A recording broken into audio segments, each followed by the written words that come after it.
Hello, welcome to the video. And in this video, we are going to see how you can install Claude Code in your Windows machine. In this video, I won't assume any prior knowledge. So if you have any advanced questions, then let me know in the comments and I'll address them as soon as possible. There are timestamps in this video, so if you want to jump to any section, you can do so. So let's get started. So before starting, we have to know what is Claude Code, right? So most of you may already know about ChatGPT, Gemini, and Claude also provides a chat assistant. So what is the difference between a chat assistant and an agent like Claude Code? A chat assistant just gives you an answer to the question, or maybe correct your code, or maybe sees your photo and generates a new photo, or sees your designs and maybe suggest better designs to you, etc. etc. But it can't take actions on behalf of you, like creating a file or renaming a file, add multiple scripts in your project, or create multiple designs on Figma. I hope it is clear to you now, so we can get started with the installation part. First, go to your browser. I'll give all the links in the description, so check it out. And on this page, you have some system requirements. Check if you match all the system requirements, and internet connection, obviously internet connection is required. And this is supported by Windows 10 and Plus versions. So you have to be aware of that. So there are these two commands. One is with curl for macOS, Linux, and WSL. And for Windows PowerShell, we'll be using IRM, which is invoke REST method, which will help us go to this website and then invoke execute IEX on this script install.ps1, and this will install Claude Code in our laptop. But on Windows, you have to have Git for Windows. So I'll show you how you can install it. You just have to click it here, Git for Windows. You will be redirected to this page, and according to your system requirements, Git automatically gives you the best option to. So just go here and click here to download. Okay, save.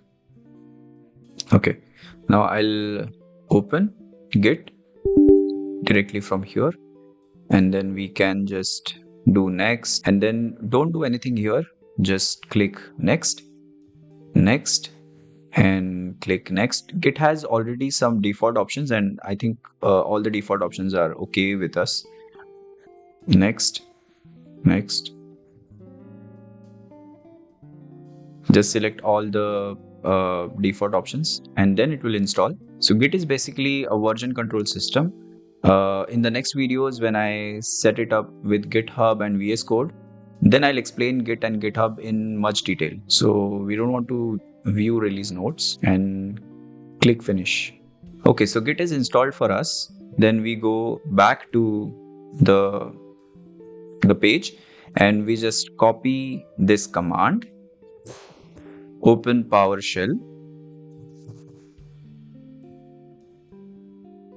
and just paste it here and press enter. It will take some time to install. Okay, so you can see Claude Code successfully installed, and also it gives you the location where it has installed claude.exe. So you have to also add this path till bin in your environment variables. I'll also show you that. Since I have some applications already in bin, so it's not asking me to add that, but let's just for the sake of the tutorial, I'll copy this, and I'll show you how you can add that into environment variable. This step is also necessary, otherwise it will not detect Claude command and it will give you an error. So go to environment variables, and if you want to add it just for a user, so for me, I'll just add for user or system variables. It doesn't matter because it's my personal computer. So I'll go to path here. You can see I have already copied the same path here. I'll just for sake of the tutorial, I'll just paste it again here, and then click OK, then OK, and then click OK again. Okay, now if we just go to a new window and write Claude here, then you can see Claude Code is installed successfully. So you can set some initial things like I want dark mode, and then you have to just log in with your Claude account. So basically for Claude Code, you need these subscriptions: Pro, Max, or Team, or Enterprise. Claude Code doesn't work with the free version, so you have to keep that in mind. Make sure to like this video if this video helped you. I'll be covering Claude Code setups in my upcoming videos. I'll also cover some open source agentic tools like Open Code in my upcoming videos. So make sure to subscribe if you are upskilling in AI and learning AI, so you never miss an update. See you in next one.